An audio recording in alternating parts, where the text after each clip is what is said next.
Reasonable to surmise that estate cars were going out of fashion, rendered obsolete to some extent by the advent of the hatchback, which offers the best of both worlds, the compactness of the saloon, plus a door at the back. In fact, the reverse is true. As Europe gets more affluent, the estate market gets more buoyant and more competitive.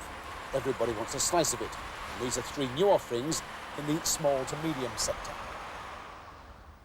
Now, the heart of the matter with estates, of course, is the space, the load carrying capacity.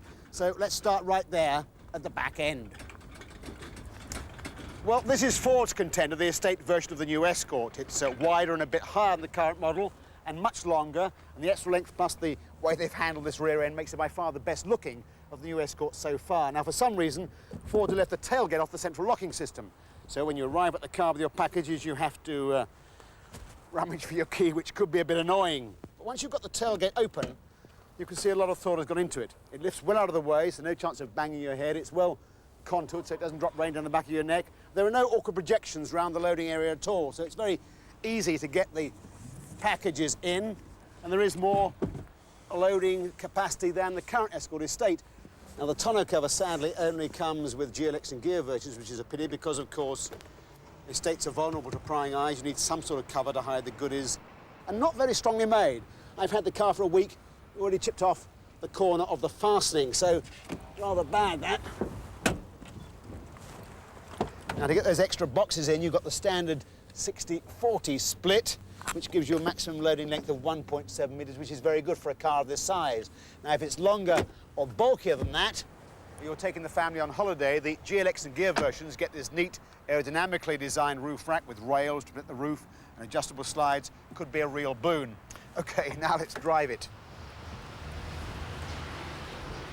Well, this is the gear version, but even so, the trim is nothing special. But the build quality is very high, the use of space is excellent, both in the front and the rear. I've had my 3 children in the rear, for example, with all their bits and bobs, no problem at all. And the ride and handling is, if anything, better than the Escort saloon. So the overall impression is quite favourable. But 2 main quibbles. One is noise. Estates tend to be pretty noisy anyway, but with this car, the engine growls at you at low revs, it becomes raucous at high revs, put on full lock, sounds as if you've got a dog trapped under the wheel. The other is price, because with power steering fitted, you get very little change out of £13,000, and that could be a real problem for Ford. Now, when is a Ford not a Ford? Well, in this particular case, it's when it's a Nissan. The wind tunnel, of course, doesn't know the difference between an Escort estate and a Primera estate. These two have turned out to have a remarkably similar outline. At first glance, anyway, this is the 1.6 LS. In fact, it's considerably bigger than the Escort estate, 4 inches higher, about 8 inches longer. Notice no roof rack, and apparently they don't encourage one. They've given it a much straighter tailgate line. Now, one of the problems for an estate buyer is getting a decent comparison of different load-carrying capacities because they use so many different figures. Inches, millimetres, cubic metres, cubic decameters, even litres. It's a real jungle, at the very least. You need a pocket calculator. Now, having pressed a lot of buttons, we've come to the conclusion that although the Primera is larger, it actually has slightly less load-carrying capacity than the Escort. Now, why is that? Well, in part at least, it's because they've given the rear seat passengers a bit more legroom. But they also handle the rear seat quite differently from Ford. They've split the seat as well as the back. So you've got this very flexible arrangement. You can have 3 people up and a lot of load-carrying capacity, or 4 people up and a long load here. And these rear seats also recline. As to its performance on the road, it's certainly well up in its class. The 16-valve engine is very spirited throughout the range and quiet. They've obviously spent a lot of time and effort in dampening out the noise. The ride is impressively smooth.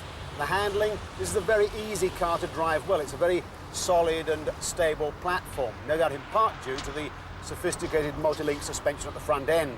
The price, enough to make Ford as sick as a parrot, because it's rumoured to be around £11,500, complete with power steering. If I have a quibble, it is that they don't even offer ABS as an option below 2 litres. Now, the Tempra station wagon from Fiat, this one's from Rome, by the way, so it's left-hand drive, is by far the biggest of the 3 cars we're looking at. In fact, it's really in Sierra and Montego country. It's 6 inches higher, for example, 9 inches longer than the Escort. It's also by far the most distinctive, with this raised rear roofline, although the roof rack looks somewhat rudimentary, perhaps something of an afterthought. Now, this big convex tailgate is somewhat idiosyncratic in that 90% goes up, but 10% goes down. They say it reduces the clearance arc you need at the back end, as well as giving you a low sill for putting in the heavy loads. Now, the boot space on the Tempra is positively cavernous. It's 14% bigger, for example, than the Primera. What's more, the tonneau cover comes as standard, as indeed it should. And I must say I like these boot rails for protecting the carpet. Right.